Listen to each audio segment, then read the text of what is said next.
Une fois qu'on dit qu'un peuple appartient au peuple de Dieu, alors, quelle preuve y a-t-il pour prouver qu'il est le peuple de Dieu? C'est la présence de l'arche de l'alliance de Dieu. L'intérieur de l'arche se trouve l'alliance de Dieu. C'est l'alliance que Dieu a établie. Les deux tables de l'alliance au milieu d'Israël. C'est pourquoi le peuple qui pose de l'arche de l'alliance de Dieu. Le peuple qui a les tables de l'alliance l'intérieur et appelle le peuple de Dieu. C'est ce que dans la Bible, l'on nous montre. Et tout le peuple d'Israël, déesse que l'arche se trouvait quelque part, tout le monde savait que c'était elle au Erzidé éternel. L'époque de Mose. L'arche porte sur l'épaule. Pendant un voyage de 40 ans.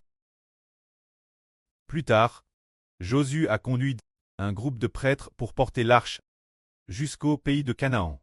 Finalement, après quelques centaines d'années, après une très longue période, et après cela, un homme nommé David a apporté l'arche Jérusalem. Ainsi, au début, l'arche Jérusalem dépose dans la tente que David avait dresse. Elle y reste peut-être quelques dizaines d'années, jusqu'à ce que le fils de David, Salomon, finisse de construire le temple. L'arche a alors été retirée de la tente de David pour entrer sortie et place dans le temple construit par Salomon. Le temple construit par Salomon existe pendant environ peut-être 400 ans.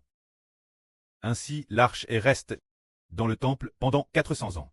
C'est ainsi que l'arche, depuis qu'elle entre dans la tente de David, la tente construite par David, puis entre dans celle de Salomon. Dans ce temple haut, elle est entre eux, alors que l'arche était toujours dans la tente construite par David, ou bien durant la période du temple construit par Salomon. Le trône de David n'a jamais été ébranlé. Les descendants de David ont toujours RGN sur le TRNE, car cette arche-tête, ce temple ayant été construit par Salomon, c'est pourquoi les descendants de Salomon, se dire les descendants de David, bien qu'ils aient commis beaucoup de mauvaises actions, et fait de terrestres nombreuses choses perverses, Dieu ne les a pas complètement abandonné, bien qu'il les ait constamment ch'tis. Mais après tout, l'arche était toujours là, dans le temple construit par Salomon. C'est pourquoi Dieu a continué faire miséricorde aux descendants de David, nation après nation, en les laissant régner, jusqu'à ce que, en vrai, ils aient abandonné Dieu, un point tel que Dieu ne pouvait plus le supporter.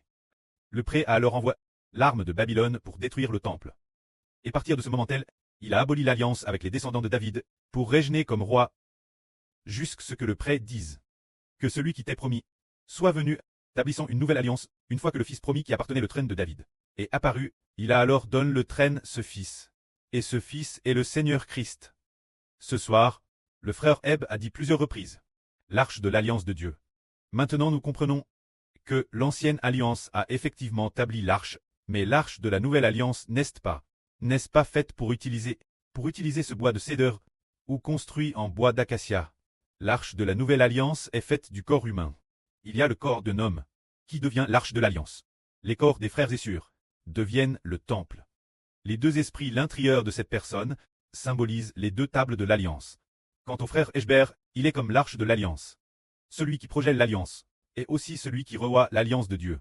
Tout comme l'arche de l'alliance, frères et sœurs deviennent les gardiens de l'arche. Le temple qui garde l'arche, devenant ensemble les pierres du temple. Pour garder l'arche, parce que nous avons gardé cette alliance, nous avons obtenu la royauté et le sacerdoce.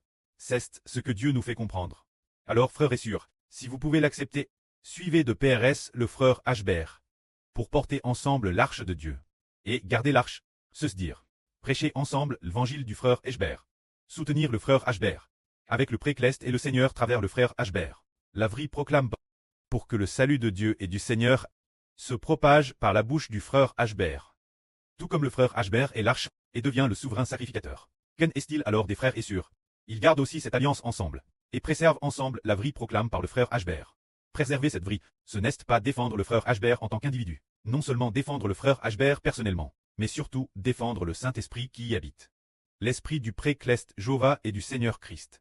Si nous agissons ainsi, tout comme le frère Ashber est devenu roi, faisant alliance pour devenir roi, et faisant alliance pour recevoir le royaume, alors que n'est-il des frères et sœurs, comment peuvent-ils aussi devenir le temple dans le royaume, et devenir ensemble roi et prêtre?